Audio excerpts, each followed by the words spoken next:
Naaresto ng mga otoridad ang 12 katao na sangkot sa ilegal na operasyon ng paihi sa isang warehouse sa Barangay Santa Catalina Sur, Candelaria, Quezon, Kamakalawa.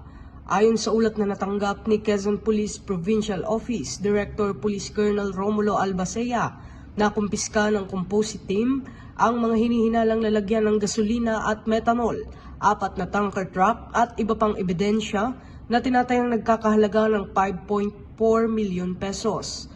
Isinagawa ang operasyon sa bisa ng search warrant na inilabas ng Regional Trial Court Branch 53 sa Lucena City. Kasalukuyang nakakulong ang 12 suspect sa Candelaria Custodial Facility at nahaharap sa kasong paglabag sa Presidential Decree No. 1865 o Republic Act No. 8479 o mas kilala bilang Downstream Oil Industry Deregulation Act of 1998.